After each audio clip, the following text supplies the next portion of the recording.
Happy summer break, ladies and gentlemen, and welcome to this summer break edition of the BackMarkers F1 Show.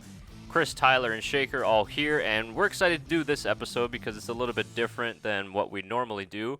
We're not talking about a race preview or a race recap, not all the way anyway.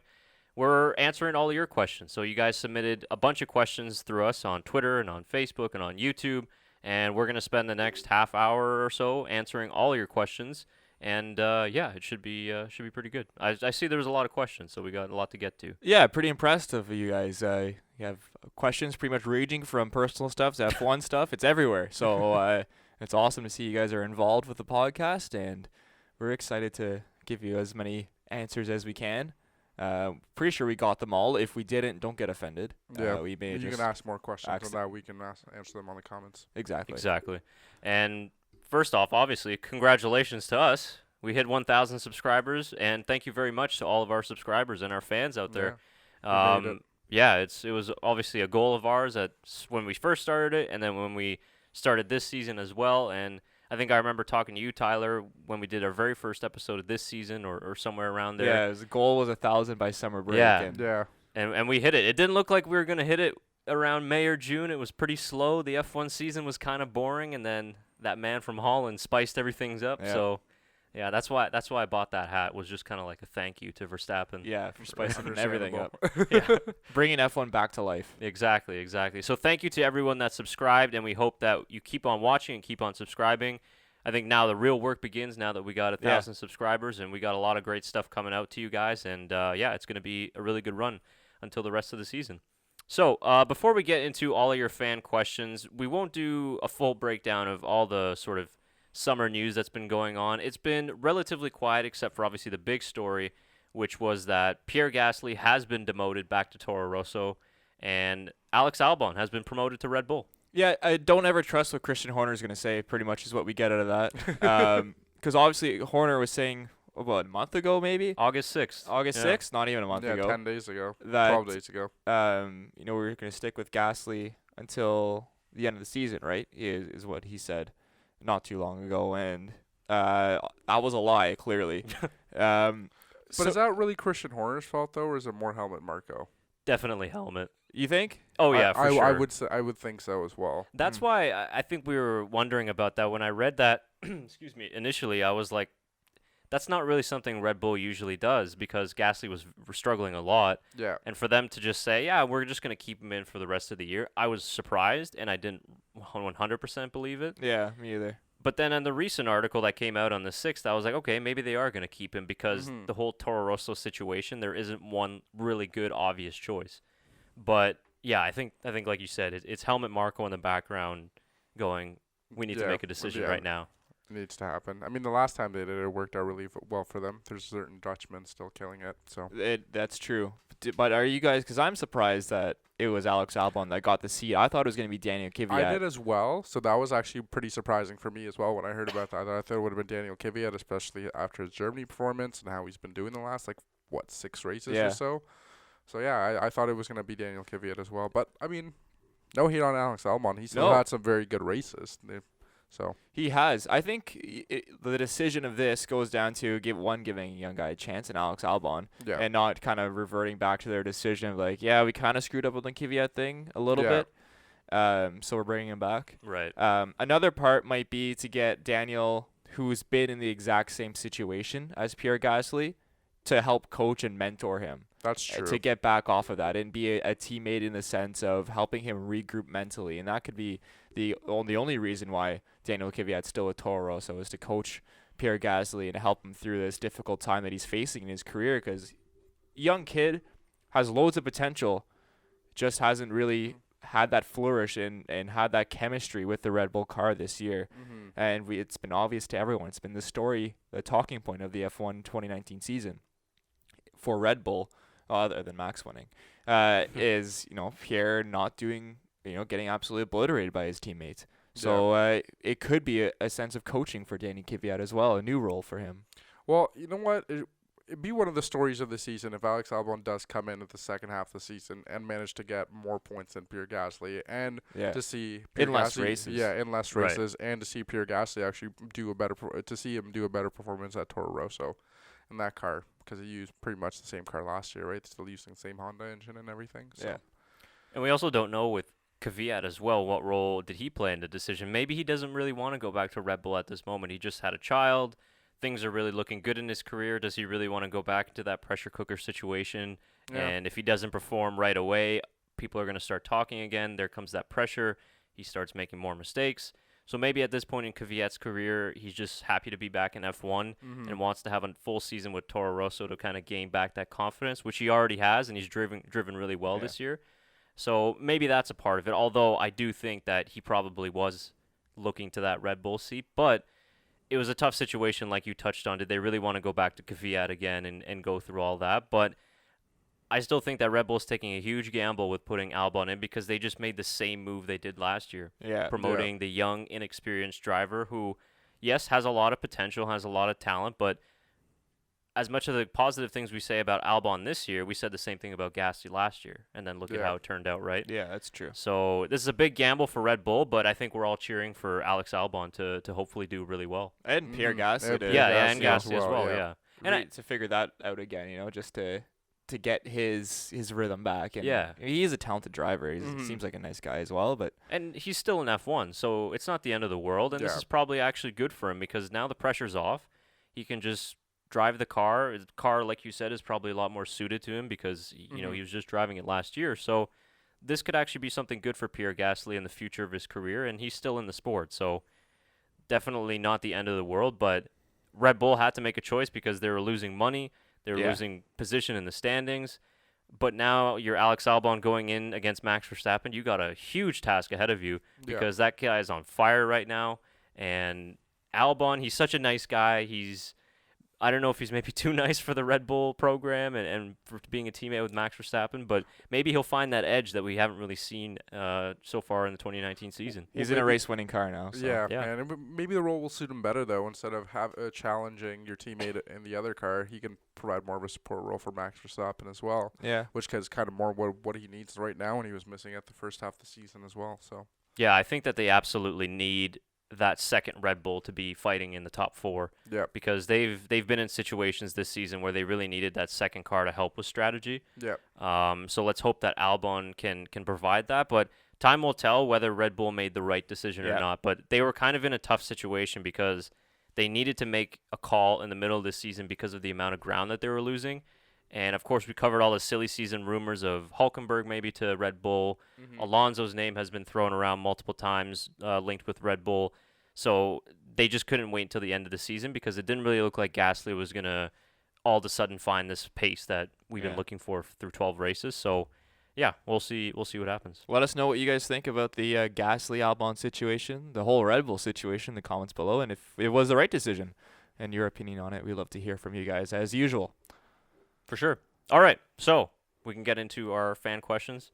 We'll be covering more of the summer rumors and stuff when we get into our Spa preview.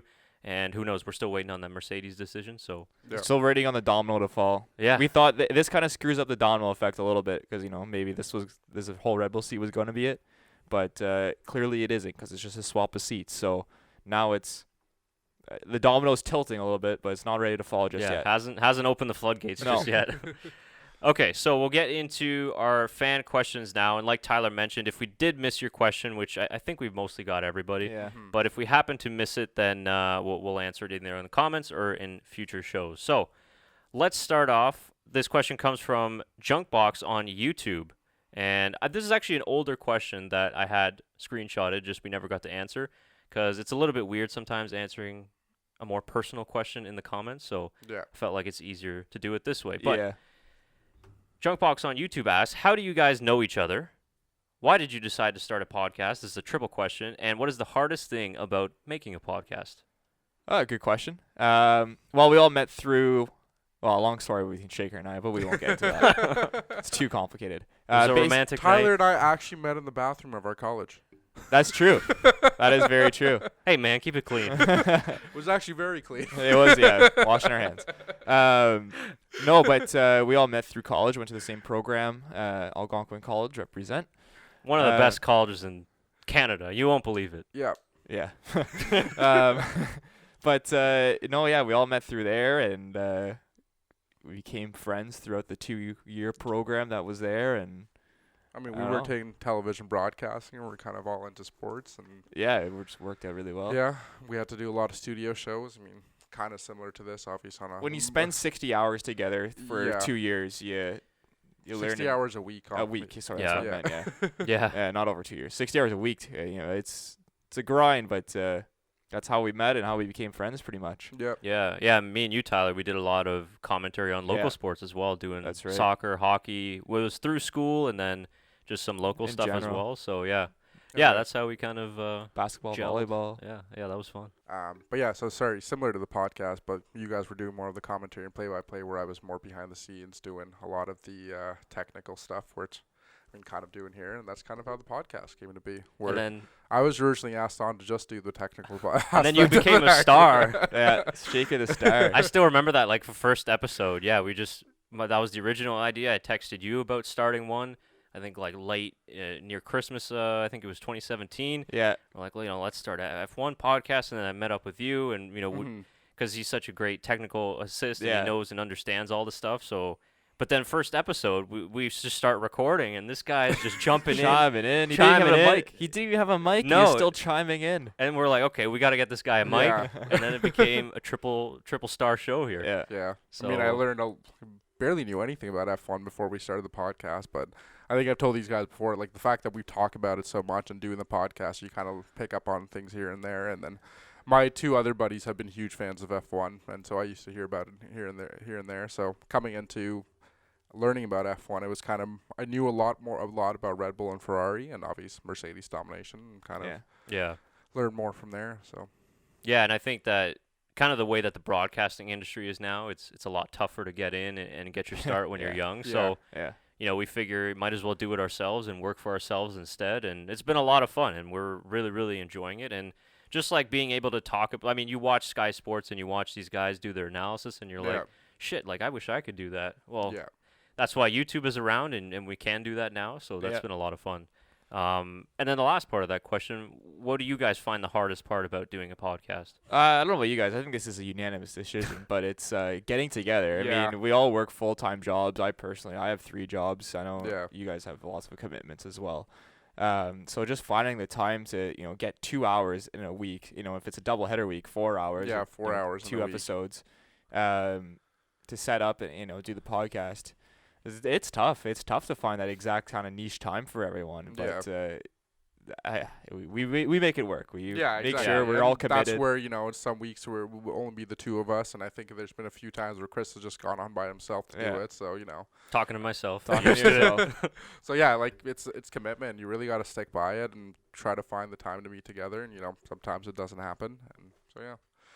And like you said, we all have our personal lives as well on top of our job, so it's got to manage all 3 of them, So Yeah, and I think also the hardest part too is remembering that you've got people watching, so you always have to make sure that you're bringing your best, because there's people that are expecting content and they're expecting the show to be exciting. So like you said, whether you're coming from work or you just had a long day, like that's probably the hardest part, is maintaining that level to where the show is exciting and it's informative and everybody can come away with kind of a good feeling, saying, "Oh, that was a good episode," and stuff like that. So, but that is a difficult part, just trying to get everybody organized for a couple hours per week. So, hopefully one day that this will be our full-time gig, and we don't have to worry about any of that. Well, that'd be nice. Yeah. All right.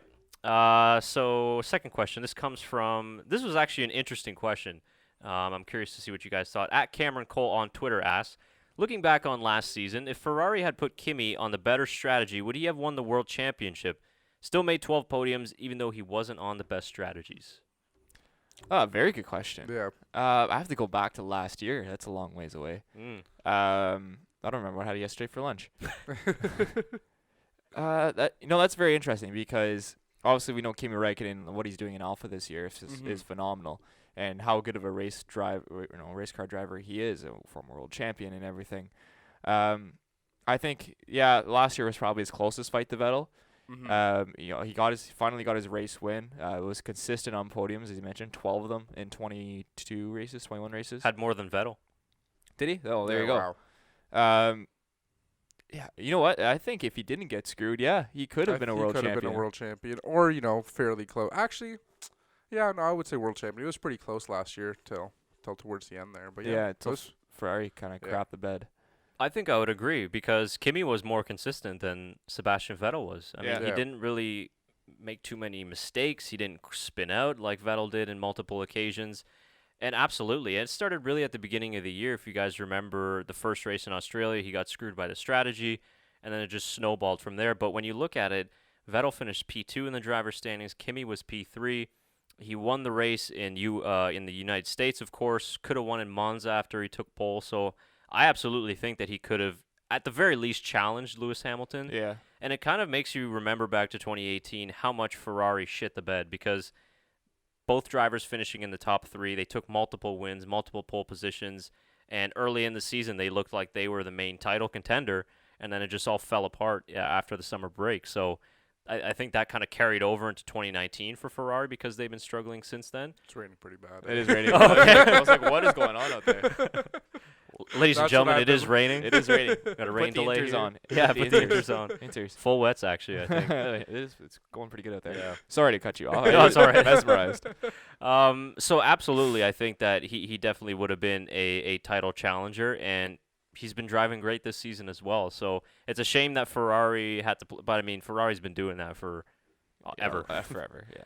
Yeah. All right. Good question. No, when you can hear the rain through your headphones, you're like, what is going Yeah, on out it there? is. I mean, we are right in the basement, right close to the doors, but yeah, no, it is fairly loud out there. Yeah. Summer storm. I hope I close my windows. That's my biggest fear. Every time I see it rain, I'm like, really hope I close my windows. Yeah. All right. Anyways. Next question comes from Sarah on Twitter. She asks, what is your favorite F1 memory? So this is another triple question here. What do you think the grid and F1 in general will look like in 5 years? And if you could change one rule, what would it be? So starting with the first one, what's your favorite F1 memory? Favorite F1 memory? Oh, that's tough. I'm gonna go. I'm gonna give 2 answers because I don't want to make a decision. First one would probably having English, watching F1 as a kid. Supporting Ferrari. My family is half Italian. Well, I'm half Italian. My family is Italian. And watching it with my uncle, my nonno, which is a grandpa. Watching Michael Schumacher just tear things up as a kid, and I was a massive Michael Schumacher fan when I was a kid, and just loved Ferrari and loved that whole 1-2 punch of him and Barrichello. I mean, that was my thing. But going back into somewhat more recent, I guess, and I've said this on the podcast a few times, and it's Jenson Button at Canada, just going through, 4 pit stops I think it was, he made in the rain, and just a masterclass he showed to pass everyone after the catastrophe started. And I think that's still my favorite F1 moment, just to watch him do that. And it was just, I don't know, phenomenal to watching as, not a kid, but, Yeah, nostalgic. It was probably what? Is it 2008, 2007? 2011. Oh, it's 2011. Oh, shit. I mean, that's still pretty long. Anyways, my years are all mixed up. But, I was still somewhat young. I would have been 14 maybe watching that. You just gave away your age. I don't think that's the right age either. My math is awful. Hey, we didn't go to school for math. So. No, we didn't. But, 100%, those 2 are my best F1 memories. Cool. Personally, for me, I think it would probably be one recent one that I experienced was last year, getting to experience Ferrari's win in Canada. Just running on the grid on the start-finish straight, listening to the German and Italian anthems was really cool because just like you, I watched Michael growing up as a kid, and that anthem combination you heard literally every weekend, like 18 of the 19 weekends. So to get to experience that in person and the passion and the energy from the Ferrari fans was something really special. So I think that would probably be my favorite F1 memory. Yeah. So mine's very recent because obviously I didn't start watching F1 till last year. I would say I probably have 2 as well, and the first one would be Daniel Ricciardo winning Monaco. I knew you were gonna say that because obviously I read more of the backstory on him beforehand, leading up to the race, and I've known Monaco as a little kid. You see it everywhere in movies and hear about Monaco all the time. So kind of getting to experience that. And I guess the other one would be actually going to my first Grand Prix this year in Canada, so in Montreal, sorry. So that was I would put that up there, and obviously with the whole upset that led to that happened in that race. So Yeah, you came to a good race. Yeah, he did go to a good so- race. yeah, I would say those are probably my top two. Um, This was a 2-part question, was it not? a Three-part, yeah. Can I just say quickly, Sure. the biggest memory or moment, I guess, for our podcast would have to be the Racing Point. Oh, that is a Oh, future yes. question. Is it? Yeah. Yes, that is Oh. in our questions Well, too. But Okay. Sorry. Yeah, we kind of Spoiled it. gave it away, but I didn't know that was a future question. My bad. That's all right. Anyways, we'll get there. So second part of her question was, what do you think F1 and the grid in general will look like 5 years from now? Hopefully bigger. Yeah. Um, I would hope for 24 drivers. yeah, the 24 would least. be nice. Yeah. What was I watching? I was watching the F3 race, and they had like 35 drivers on there. It was just unbelievable. Yeah, I was that's like, holy quite hell. a lot.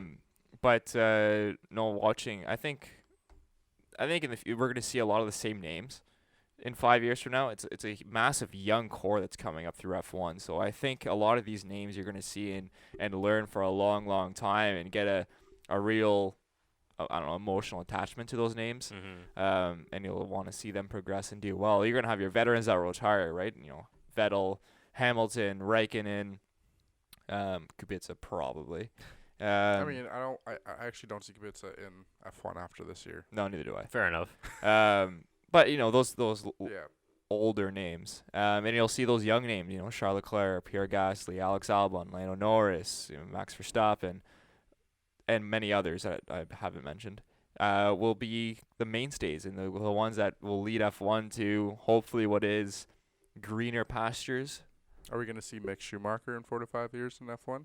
Oh, good question. Oh, that's a good question. I say yes. Another fan I question. think it's too much money not to make him. I think so too. Like, but I don't exactly see him starting at Ferrari though. No, he'll be an alpha guy. Yeah, I Yeah. think so too. I don't see He'll him. take over Kimmy's seat when Kimmy's done. Well, This is my prediction. yeah, Or okay. Giovinazzi. I guess hasn't been doing that great either. They'll keep Giovinazzi because he's Italian, I think. But maybe when Vettel retires. Yeah, that it seat, could be right? that too. Yeah. Yeah. So Who True. knows? depending how they want to launch him in there. But Chris? yeah, I think I would agree. I'd say that the future looks very young. Next 5 years are probably going to have the youngest grid ever in Formula One history, because that's where the trend is going toward. Yeah. I mean, Verstappen was Mhm. 16, 17 years old when he started with Toro Rosso. Signed and- at 15. Yeah. Like Lance Stroll, Lando Norris, these guys are like 18, 19 years old racing. I think the grid will be very young and youthful, and we're going to get these good battles between Verstappen and Leclerc, Mhm. and even Norris and Sainz continuing on with their rivalry. I think it's going to be interesting what the next 5 years will hold for F1, because I think it's an important era for them right Yeah. now with the new regulation changes. Are we going to see a move to closer racing, like you said, more teams? Yeah. I don't know. It's tough to say. It doesn't really look like we're going to get closer racing, because F1, the history of it anyway, has always been pretty spread out. And whether these cost caps are going to make things more even or not, we don't know. So my hope is that the next 5 years, things will get a lot closer. We get more teams. We get 3-4 teams battling for the wins and for the championships. I think that would be great for the sport. And I also just hope that the next 5 years sees a move of Formula One sticking to these old school tracks, Hockenheim, Monza. I mean, just recently they're thinking about possibly hosting a race in Saudi Arabia, Oh, which yeah. I don't understand why they're moving to all these new venues that really have. Money. Well, exactly. I was about to say, but Money. It's money. and that's the one thing I don't want F1 to be moving toward is It already is. whatever offers the most money, because Saudi Arabia or a track, the Vietnam one, for example, or Azerbaijan, it just doesn't have the history. It doesn't have the character. The Vietnam one looks nuts, though. I'm kind of excited for that one. No, I mean, it's exciting for sure. Like, I'd love to see a race in Miami, in downtown Miami, for example, but No. I don't think that Miami should kick a track like Hockenheim off the calendar or Yeah. Monza or Silverstone. Like, you know, the classic and Exactly. classic ones that we Those all street know. circuits, though, you can have a world street circuit Grand Prix. I don't know. That's a stupid name, but that kind of idea where you go to one random street circuit. Grand Prix Street. Yeah. Grand Prix Or like the Sounds European like Grand Prix when they used to have that. Yeah, kind of like the European Grand Prix where it sometimes traveled around. It didn't really. And then make it in. Oh, you have one in Miami, one in New Jersey, one in Toronto. Let's say one in. Go back to Valencia. Is street Yeah. circuit. Little things like that. Yeah, that's my hope, but like you said, it's already moving toward there, so yeah. And then the last part of that question, this is a tough one actually. If you could change one rule in F1, what would it be? It's an easy one for me. Oh yeah? Yeah, blue flags. Change the blue flag rule. Get rid of blue Yeah, flags. because you thought that Ocon was to 'Cause blame on that- the Verstappen. And that is the whole priority of this thing, is that imagine more moments like that. How controversial it was, how nuts it was, people fighting to keep their laps. They have this in NASCAR all the time. People fighting to keep on the lead lap. Saw this I watched the race last night. Bristol, Tennessee, night race, short track, always drama. And the leader was going to pass a lap car, and they made contact, and it screwed up his fender or his bumper, which ended up making the car a lot tighter to turn, a lot more of understeer for those that don't understand what tight and loose is in NASCAR. Tight understeer, loose oversteer. So a lot more understeer through the corners, and it's pretty much always a corner. So he lost a lot of lap time, ended up losing the lead and losing the race with 5 laps to go. You should have explained that with a southern accent. I should have. And there's no blue flags in NASCAR. I think just the more fighting, because what happens is you can get your lap back if there's safety cars. It's called pace car there. Safety cars. You get your lap back, and more of that in F1, fighting for that last spot to be 1 lap down or trying to unlap yourself. I think would do wonders in Formula 1 to keep the back markers / midfield teams relevant. Interesting. That's an interesting case. Yeah, I think that there's something to it for sure. Better be. I'm with. You know what? Martin Brundle's with me. So Martin Brundle is with me. He hates the blue flag rule because they didn't used to do them right. Yeah. So no, I think it would definitely spice things up, and it would offer more racing. That's for sure. Exactly. So well, we'll send your opinions into F1 and see what they or the FIA. Sorry, see if they change that. For me, I don't know if it constitutes a rule. I guess it falls into the regulations, but I'd bring back V10 engines. I thought you were going to say refueling. I mean, I have to look at... It would play a different aspect into the... Yeah, I have to look at refueling because there is a case to be made that the refueling doesn't actually help the racing.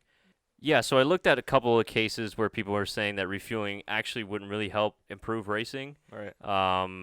But yeah, that would be my one thing, to bring back those V10 engines. Just amazing sounds, almost 20,000 RPM, 1,000 horsepower, naturally aspirated. Bring that back. That'll make F1 so much more exciting just to the common fan as well. So if I had the power in F1, that would be my one rule change. Okay. Yeah, I would get rid of stewards. I think I just want to see more wheel-to-wheel racing. I don't want to get anyone involved in the race. I think it just should be settled on the track, not by stupid fucking penalties. Oh, right, I can't swear.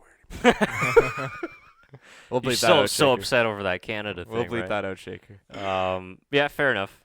A lot of people were calling for that after the whole Canada and Austria incident, but or just just a better system, maybe. Yeah, but I think a more consistent system. Former drivers. Yeah, former drivers who kind of know what it's like to be on the track and in that situation, rather than just people who getting sports pundits to just come out and to be like, oh yeah, no, it should have been like this in this situation. They haven't been there, so I don't know. Fair enough. All right, moving on then. Next question. This one also comes from Junkbox on YouTube. Who are your winners and losers through the first part of the 2019 season? Winners and losers. Ooh. My winner would be Carlos Sainz. My loser would be Pierre Gasly. Everyone teams? Because it actually would be this. It could be both if you want. Okay, well, my winner would be McLaren, and my loser would be pick two of each. Renault. Pick yes. I don't know. That's okay. So that's mine, anyways. Yeah, I would agree. I think the big loser has to be Renault. All the money that they put into it, the budget, getting Daniel Ricciardo, they've been absolutely nowhere this season. Awful. They've been, exactly. Awful is just really the one word to describe it. Horror awful. Horror awful, as Shaq I used to just say. think the entire Renault team, even the drivers or stuff, are pretty much the losers of the first half of the season. Yeah, you think everything Renault? Yeah, everything Renault related. Wow. Except for take this McLaren. off. Except for McLaren.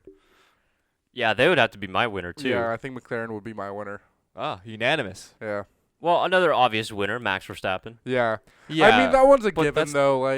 It's like saying Lewis Hamilton is definitely the winner of the first half of the season. I mean, Right. we all Yes, he know is. it. We all know it. Yeah. Yeah, I think so, too. Pierre Gasly's an obvious one, of course. I just just to be different, I would say it's McLaren definitely is the winners and both their drivers for sure. Lando Norris had some losing moments where obviously it was kind of more of a team decision, but sometimes it comes like that. You just don't have the right race strategy. But yeah, I would pick pick McLaren as my winner. Okay. Unanimous. Let me get this right. Dorlees Fleur on YouTube asked, do you think it's possible that Toro Rosso will be a regular podium car in 2020? No. No. Unfortunately. Unfortunately, yeah. Yeah. As much as we would love it, they're still a B team, right? Like. Yeah. They're still run by Red Bull as a whole. And like, if they were more pacey than the Red Bull, then they'd just switch liveries. Oh, exactly. And they'd put the Toro Rosso car as the Red Bull car and switch it over. So, which would be an embarrassment for the big Red Bull team. But no, I don't think so, because I think the Red Bull the big team would do a lot to stop that. Yeah. And unless Red Bull's 1 and Toro Rosso's 2, which fantastic if they are. Yeah. Right, but I mean they're a very small team. But yeah, that won't happen. Operating out in Italy, and when you look at their team's history, this up until Kvyat's podium in Germany, they only had one podium, which was Vettel's win in 2008. So it's not kind of like Force India / Racing Point, where every year they can kind of squeeze out a podium, maybe two.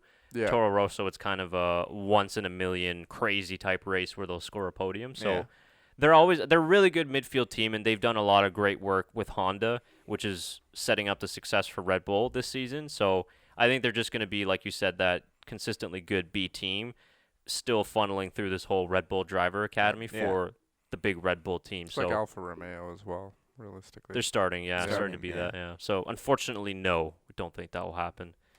All right, next one. This one comes from Chevron McBean. That's a pretty good username. Chevron, isn't that an oil? Yeah, I think they are. What is the future? Oh, this is another personal one. So what is the future for the channel, and how long do you see yourself doing it? Future hopefully is bright.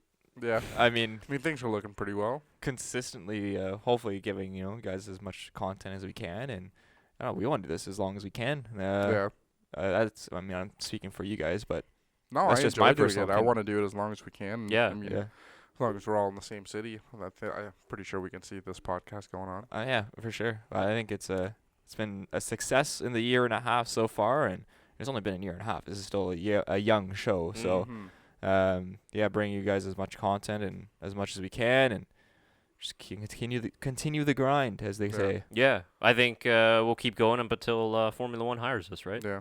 Yeah. Pretty much. much. Yeah. Well, I would like to see more. I'd like to see do more of like the fun content where we've talked about, like going out to for go-karts and stuff and racing around tracks like that. So yeah. I think that goes back to what is the hardest part of making a podcast. Yeah. And that's we got a lot of ideas. It's just hard to follow through because again, it's the hardest part. It's meeting up. Yeah. Yeah, and I think now too, it's evolving, right? Because the podcast is one thing, but it's just also creating new ideas to attract people that maybe aren't interested in podcasts. Yeah. Because not everybody will listen all the time. So that's one of the things. But I think the future also would be maybe traveling to more races, getting more interviews with Formula One personalities, drivers, teams, former drivers, things like that. I think that would definitely be the future, and being able to do more of kind of like the Racing Point stuff that we did in the beginning of the year. Yeah, for sure. I think that would be the future for sure. Okay, so next question. Ellen Ryu writes, let's talk about favorite things for F1 2019 so far. Who is your favorite driver, team principal, interviewer, commentator, and meme lord? What was your favorite moment, comment, race, qualifying section, podium, and the Backmarker F1 show in 2019 so far? You guys remember all that? No. It's like that German guy asking questions at the press conference. Oh, yeah, that's right. Okay, so a short view back to the past. So who's your favorite driver, team? All right, let's answer like one of these. So who would be your favorite driver 2019 so far? To me, honestly, it has to be a close tie between Max Verstappen and Lando Norris. Those two have impressed me the most. Carlos Sainz is another driver that's up there, and he would probably be a very close second. But I would put Lando Norris has impressed me quite a lot this season, and I put him up there with Max. Lando Norris. Yeah. Max Verstappen. Okay. Yeah. we can go this is quick. Rapid fire. Yeah. Favorite team? McLaren. Yes. McLaren. Racing Point. Oh. Huh. Canadian team. They did give us a pretty good media access. Yeah. That's true. I know this one. Team principal. Altmaier. Gunther Steiner? Yes, of course. Yeah. I Yeah. haven't seen. Yeah, well, I mean, I would say I haven't seen too much stuff from Gunther Steiner from this year. I'm coming more on his stuff from last year, so I would say him. I for feel like now. we'll see a lot in Yeah, Netflix we this will. season. Okay, favorite interviewer?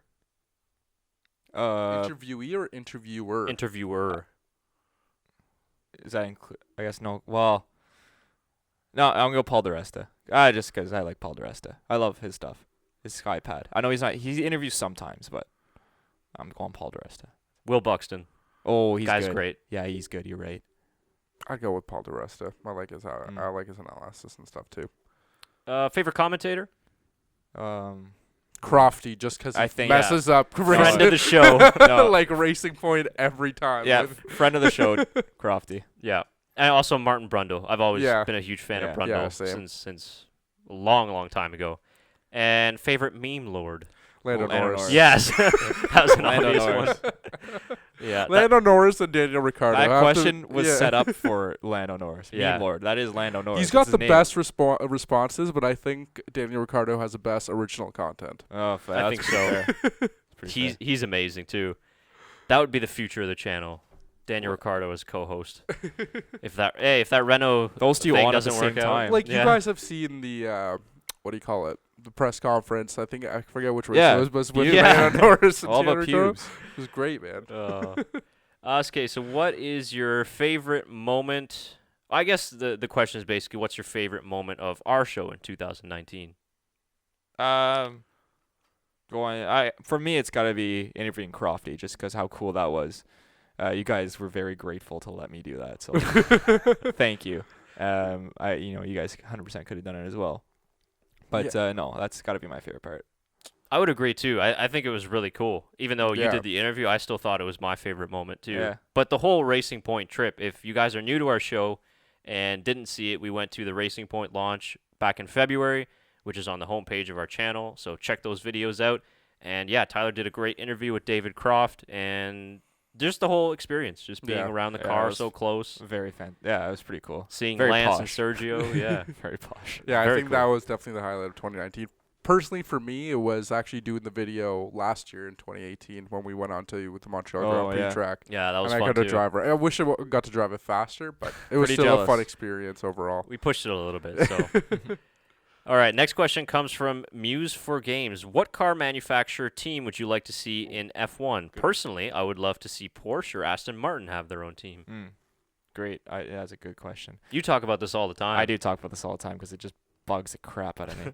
Aston Martin, I don't see getting their own team as much as they're my favorite car brand. I love Astons. I love the anyways. They're awesome, but they have that affiliation with Red Bull, so I don't think they get a full team. No, I don't think so. Either. But I would 100% agree with you with Porsche or Audi. They are sister owned, right? They're pretty much the same thing. But no, Porsche and Audi would be.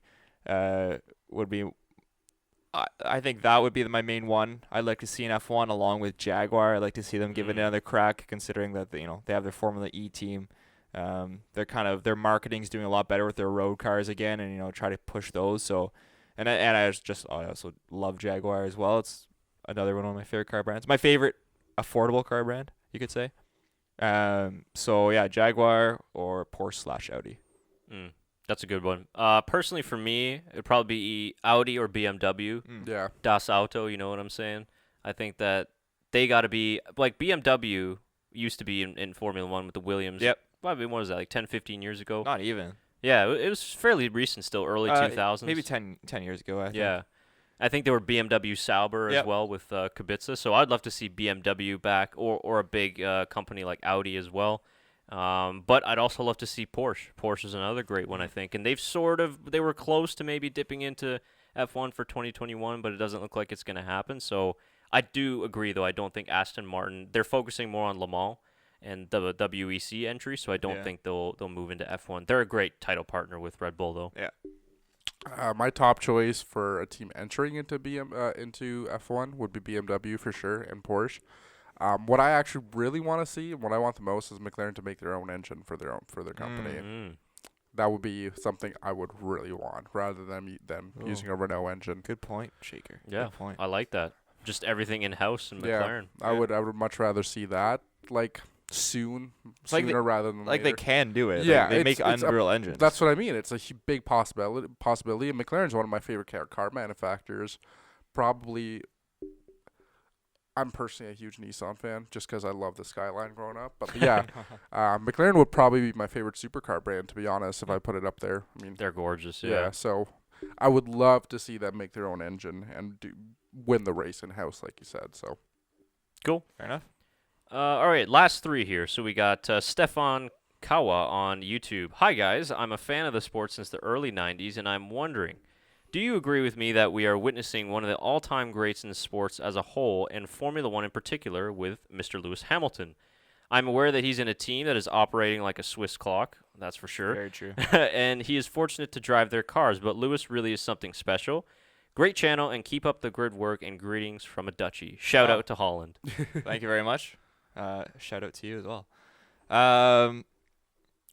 Yes. I would say yes. 100%. And as much as we crap on Lewis Yeah, Hamilton, we crap on him so hard. But we've praised him the last few podcasts. We actually have pumped his tires a little bit because, and we had this question or this kind of idea pop up not too long ago, I think it was, and 100%. I think that he is. I think he is in the conversation 100% with Michael Schumacher as the greatest of all time. And I think if he does pass his wins, which it looks like he will, he will undoubtedly be the greatest of all time. And I know that's tough to say because, you go to nostalgia and all the guys, in the past in the 60s, 70s, 80s, and obviously Schumacher in the 90s and early 2000s of how much they brought to the sport and careers ending too early. Senna would be number one, you would think there. But no, he 100% could be the greatest of all time. I'd be okay if someone argued that. I could say yes, 100%. I see your argument. Yeah, no, I agree. I think we won't get to appreciate him until after he's retired. Yeah. He's this sort of... He's the Messi Ronaldo, right? We won't appreciate them until they're retired. We have to enjoy them as they're on the field, or in this case, on the racetrack. I mean, I would actually call him the Zlatan. Because he's been hated, but he's still, one of the best footballers we know. That's but, true. everybody appreciates Messi and Ronaldo, so. Right. But as of right now, he definitely is one of the greatest ever. Mm-hmm. Oh, absolutely. One or two or three. I mean, he's already, if he gets the 91 wins, which he'll most likely get, 6th World Championship, which is looking very likely for this season. So if he ties Michael's record of 7, yeah, I mean, you could absolutely make the case. And also another case is that Schumacher had a lot of controversial moments in his career, colliding with with Damon Hill, Jacques Villeneuve, a whole host of other incidents, which, I mean, you could consider dirty. You can consider doing anything to win. That's a debate that we could definitely have at another time. But Hamilton really hasn't had that in his career. He's been a very clean driver. Yeah, I mean, he had mistakes early on in his career, but it wasn't anything purposeful or anything that you consider dirty. So for sure, statistically, you'd rank him up there. As you get with a lot of these sports greatest of all time debates, you're comparing eras. They never really battled each other one-on-one. And in Formula 1, too, it's so hard. You have to kind of just go either statistically or just personal opinion. Yeah. And everybody's always going to have their personal opinion because you're a Ferrari fan or you're a Mercedes fan, and that factors into it with a little bit of bias, that's for sure. But as of right now, he's absolutely one of the greats that's ever going to do it, and he's probably going to smash a bunch more records until he retires. I mean, there's a lot of variables to it too, right? If you go think back to Michael Schumacher, that he was using V8, V10 engines at the time, and Lewis Hamilton is still breaking fastest lap records on the tracks that Michael Schumacher raced on. So, and with V6 engines, twin turbos, it's a little bit different, right? A lot of variables that come into it, but yeah, and also I would put him up there for sure. Yeah, and like you said with the era too, this is, I guess, the most dominant era for one team in Formula One history. But at the end of the day, the driver does have to deliver, and absolutely. Rosberg wasn't able to win as many world titles in the same car, and Valtteri Bottas hasn't been able to. I don't think you can say that with Rosberg because he retired after he won 1. Right, but at the that 2 point, years it was before what, that, 2-1? At that point, it was 2-1 Lewis, right? Yeah. You have 3, 4, maybe, Rosberg wins the second. He wins back-to-back. Maybe he wins... it goes 3-2 Lewis. Lewis wins 1, Rosberg wins 1. So you can't say that because he retired out, and that's all he wanted to achieve was to win 1 Drivers' World Championship. That's all he wanted. And after he achieved that, he retired. So I don't think you can say that Rosberg didn't achieve that. Yeah. Personally. Yeah. No, I think you make a good point. And I like Nico Rosberg a lot. It seemed like he was, but it seemed like he was making a lot more progress in terms of the one-on-one battle with Lewis. So it would have been interesting in 2017 had that carried on and kind of the new generation of cars, whether he would have been faster or slower. So, but I think all in all, everybody's going to have their own opinions at the end of the day. This isn't like a trophy that you can hand out. No, so there will never be a definitive answer. It's being debated in pretty much every sport. So Yeah. All right, second to last question. This comes from Tassine Shande on YouTube. What are your expectations for the second half of the season, and will Ferrari recover, and is the championship already decided? Expectations, I think it will be a lot closer racing than we saw in the first half of the season. Hopefully Ferrari can rebound. I think that there's no way they don't go without winning one race, I think. I hope. Poor guys. But I do think the championship's already decided. I think Lewis is going to win it. I think Mercedes are going to win the constructors. That's all decided, which is unfortunate for the season in F1. But you know what? We saw a meltdown last. I know it's Mercedes. They're probably not going to meltdown. But we did see a meltdown after the summer break.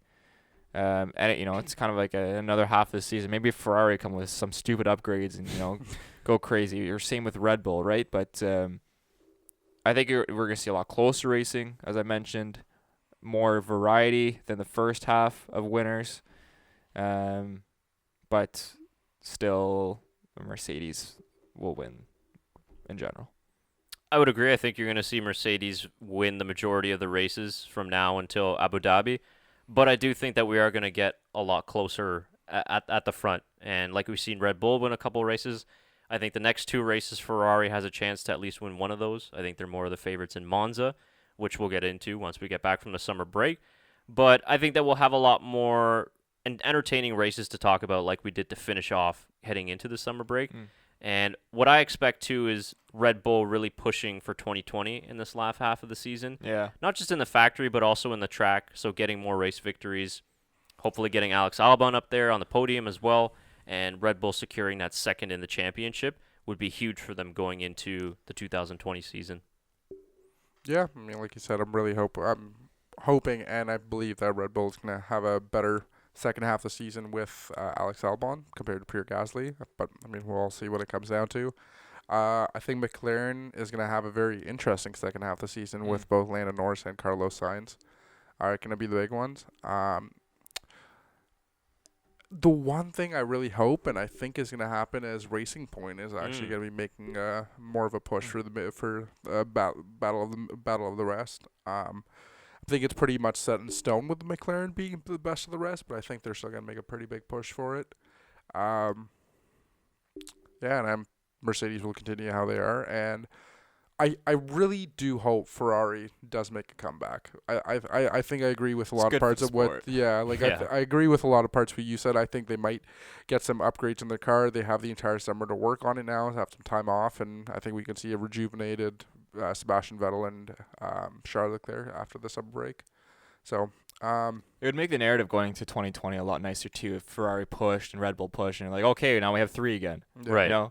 We're back to where we were in 2018. Yeah. We had this one year in 2019 we veered off track, and now But yeah, I think it'll be good for the sport to have three teams going for wins. It'd be huge. And the other thing I want to know for this second half of the season is what's going to happen to Valtteri Bottas at Mercedes. Yeah. Which I really hope gets announced towards the end of the season, not like midway through to see what's going to happen. I'd rather wait for the end of the season to see where he's going than find out halfway through. So, yeah. That'll be interesting. And good point on Racing Point too. Because they're always a good post-summer break team. Yeah. They made a huge push last year, so we'll see if they can get their act together a little bit and push for maybe even fifth in the constructor standings. Tough to do. Yeah. All right, our final question comes from The Derpy Muffin on YouTube. Great name. Fantastic usernames here. If Renault's performance does not improve in 2020, do you think they will pull out of F1? No. No, I don't. And I think that's because they're really looking to the 2021 regulations to make that world title push. I think that's what Ricardo said. They have a 3-year plan, and by 2021 they want to be going for the world championship. So I think that's still set in stone. However, I don't think they're on the right track at all to get there. And they really need to step things up for next season. And if they have, I think if they have a couple years of non-success in 2021, 2022, you could see them maybe pull out 2023. I see them there at least till 2024. Because I think in the Netflix documentary, it was mentioned that Renault is actually partially government-owned or fully government-owned as well. Oh, and okay. one of the main reasons they participate in F1 is because it does a lot for their global brand. So I think for that reason, I think we could see them for the next 5 to 6 years. But like you said, if they're not performing they're not performing well within the next 5 or 6 years, I think we can see them gone as well. 2 to 3 years is a hard call, especially with the fact that they signed a driver like Daniel Ricciardo and they have Hülkenberg signed on for the next. I can see him re-signing with Renault unless he gets really screwed over. So yeah, I see them within the next few years or so. I think they'll be there. I would agree. I think they've invested a lot of money into this since returning to the sport, and to just leave again, I think would be a big waste because they've really done nothing since they've come back. But the one good news for Renault is they've always won world championships when they've entered the sport. Yep. Yeah. Whether it was in the late or the early 2000s or the 80s or the late 70s. So I would agree. I think they'll wait till 2021 and hope that regulation change brings them a Mercedes-style victory in terms of launching them to the top, just like it did in 2014. So, yeah, I think they'll be in the sport till, at least 2023, 24. Yeah. I think so. And I think, to what I said earlier, if McLaren ever does decide to make their own engine, Renault is going to be losing revenue on that. And if they're really struggling by 2024, 2025, I think that's going to be their call to pull out. But they still have that contract for the next few years or so. So, yeah, I don't see that going away anytime soon with how McLaren's doing this year. For sure. All right, so that does it for all the questions. I think we got through everybody's question. I think so. Again, if we didn't or if you have more questions, let us know down below in the comments. And if we can answer them in the comments, we will. If we kind of need to explain ourselves and have a little debate, then we'll answer them in another video down the line. For sure. All right. So that does it for us on this episode in our Q&A. Again, thank you very much for the questions. Mm-hmm. We enjoy hearing from you, and hopefully we can do more of these down the line. Make them more regular, just answering questions about F1 and about our channel. If you got any more questions or suggestions, anything like that, just drop us a line in the comments, and we'll always try to get to everybody's comments. And coming up on our channel, we got the mid-season power rankings coming up for this week, and next week we'll be back again previewing the Grand Prix in Belgium because it's almost here, everyone. 2 weeks, yeah. Almost here. It's a little bit long still, but we're almost there. Almost there. Getting there. Yeah. All right, guys. Thanks again for joining us, and enjoy the rest of your summer break. Thanks.